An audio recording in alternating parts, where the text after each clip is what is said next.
Good morning, students. This is Anand Srivastava, Humanities teacher, class 12C. This is our second lecture of book Fundamental of Human Geography, chapter 10, Human Settlement. Today we have to start from page number 93 and our first heading is Plant Settlement. तो student, कई बार क्या होता है, government जो है गांव के गांव डैम बनाने के लिए या किसी और पर्पस से एक जगह से दूसरी जगह शिफ्ट कर देती है। तो ऐसा ही केस आपको स्कीम ऑफ विलेजाइजेशन के अंदर मिलेगा इथोपिया के अंदर, जहां पर गवर्नमेंट ने विलेजेस को कार्व आउट किया, बनाया, इस्टेब्लिश किया।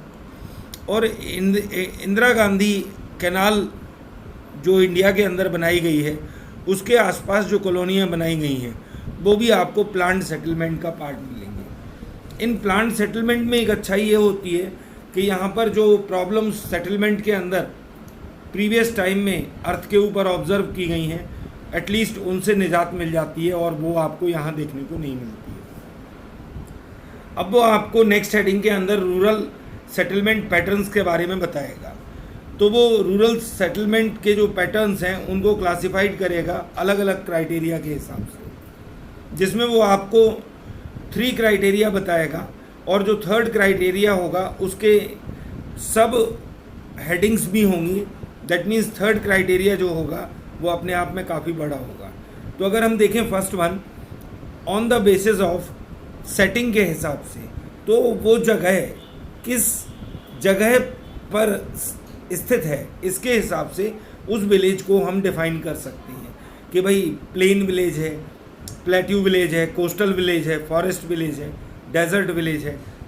इसी तरह से दूसरा जो उसने कैटेगराइज किया है या क्लासिफिकेशन दिया है वो फंक्शन के आधार पे कि villages engaged in inside which type of activity, like lumbar jacking, like pastoral working, like fisherman, like farming, like so many other activities which are going to be conducted inside the villages। तो हम काम के आधार पर भी उस गांव का नामकरण कर सकते हैं। इसी तरह उन्होंने दिया है थर्ड टॉपिक कि on the basis of forms और शेप्स ऑफ द सेटलमेंट, यानी वो सेटलमेंट किस शेप का बना हुआ है।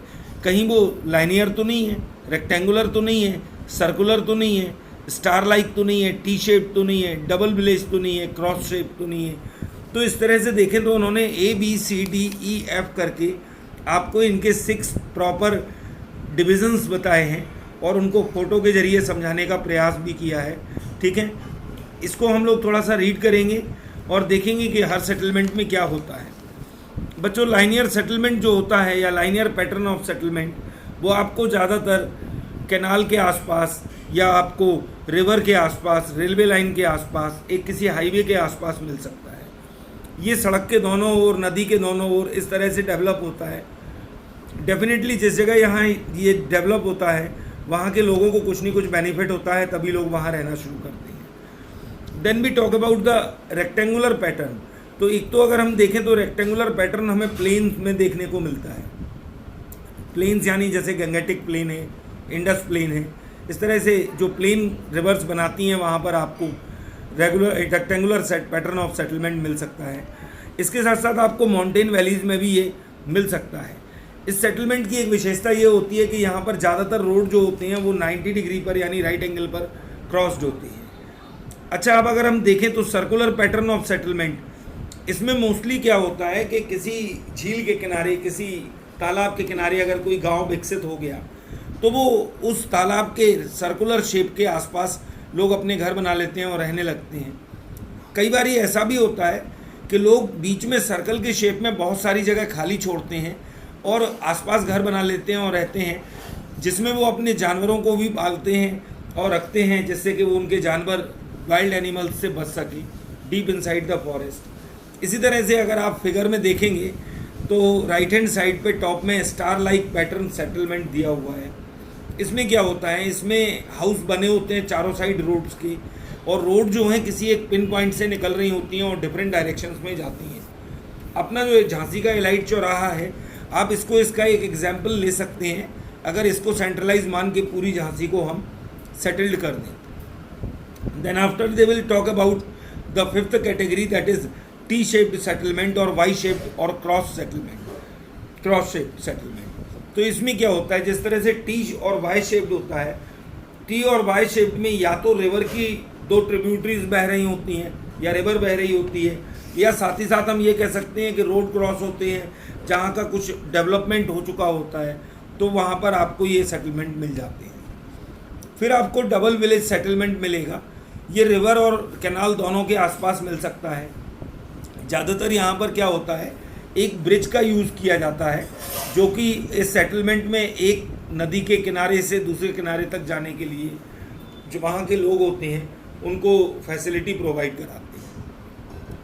नेक्स्ट हेडिंग हमारी जो है वो है प्रॉब्लम्स ऑफ रूरल सेटलमेंट। तो इस हेडिंग के अंदर क्या प्रॉब्लम्स होंगी आप लोग पहले ही समझ सकते हैं। जो रूरल सेटलमेंट होते हैं वहाँ पर लोग कई सारी बीमारियों से पीड़ित होते हैं, जैसे कि ड्रिंकिंग वाटर की वहाँ पर फैसिलिटी बहुत कम होती है, वहाँ पर रोड अच्छे नहीं बने होते हैं, waterborne diseases like cholera, jaundice, ये सब तो आपको इंडिया के अंदर देखने को मिलेंगे ही। आपको यहाँ पर क्रॉप कल्टीवेशन की सीक्वेंस के बारे में भी देखने को मिलेगा, एब्सेंस ऑफ इरिगेशन के बारे में भी देखने को मिलेगा, और कई सारे फ्लड्स और ड्रॉट भी इन एरियाज़ में आते रहते हैं। लेकिन गवर्नमेंट का यहाँ पर इंफ्रास्ट्रक्चर वीक होने की वजह से फैसिलिटीज़ लोगों को नहीं मिल पाती हैं। अच्छा, अब अगर हम देखें तो एक मेन प्रॉब्लम है वो ये है कि वहाँ पर आपको गार्बेज डिस्पोजल की या सैनिटेशन की या टॉयलेट्स वगैरह की बहुत ज़्यादा प्रॉब्लम मिलेगी। आप अगर हमारे इंडियन कल्चर को देखें तो हमारे यहाँ इंडिया में तो लोगों को मैं कहूँगा कि अवेक करने के लिए, लोगों को समझाने के लिए मूवीज़ तक बनाई जाती हैं कि भाई टॉयलेट्स वगैरह घर के अंदर होना चाहिए, जिससे कि लोग अच्छे से अपना जीवन गुजार सकें।